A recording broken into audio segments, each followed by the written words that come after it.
I've never been scared of the dentist. It's just really awkward all throughout.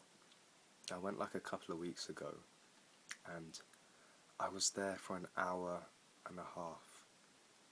First of all, I got there and you don't know whether to approach the person there or just stand there waiting. So you're kind of just doing half and half. And then she finally says to you, "Can I help?" I mean, I'm at the dentist, of course you can help. I haven't stood there for the fun of it. So she asks my name, and my name's quite long, so she can't understand it. I have to spell it out for her multiple times. And then they send you from the first waiting room up to the top one, like the first one wasn't good enough. And the seating has just got the shittest layout possible. They purposely try and make it as awkward as possible. They have two rows of chairs directly opposite each other, so you're forced to look at the person in front of you for however long you're waiting for. And the magazines go back from like 2003, and just one big table in the middle which never has anything on it because they put all the magazines and shit on a separate table.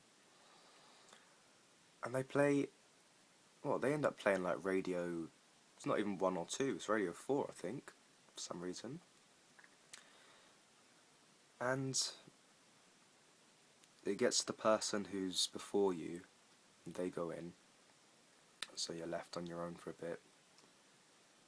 And they take a good 10-15 minutes in there, and you can hear the tools going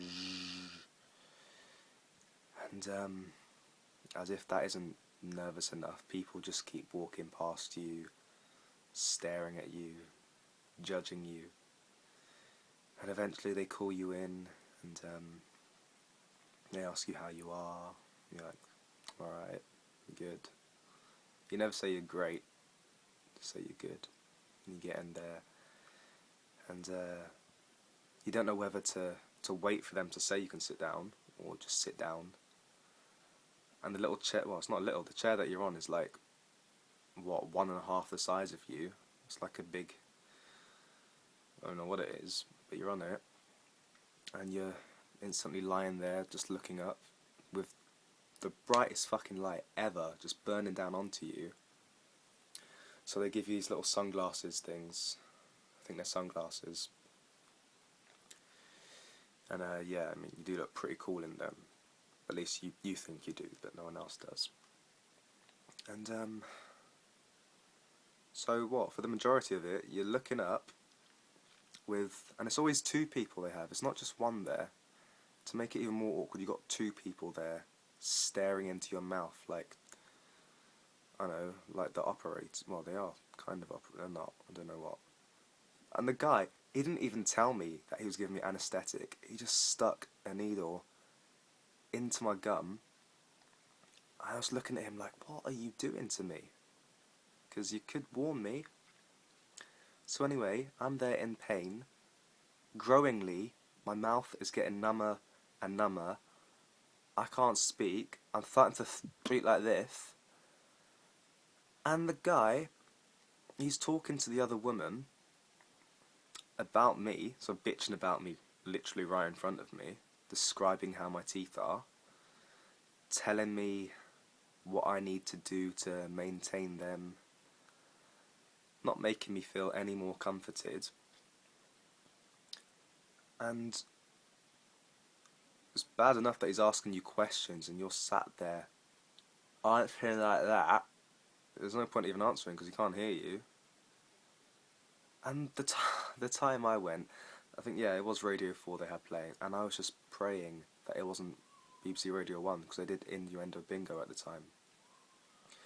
And I wouldn't have ended up choking from laughing so much. Alright, and the one thing that you really don't want to hear a dentist say, when they have sharp objects in your mouth, looking down at you, you've been there for, almost 90 minutes, is the word oops. I'm looking back at him, saying, What do you mean, oops? And he says to me, I may have accidentally made a hole in your tooth. Then he fucked off to get a second opinion from someone more higher. And I'm just thinking, what the fuck is this guy doing to me? And to finish off, didn't even give me any painkillers. I had to spend 40 pence of my own money to get them. And that's the dentist for you. See ya.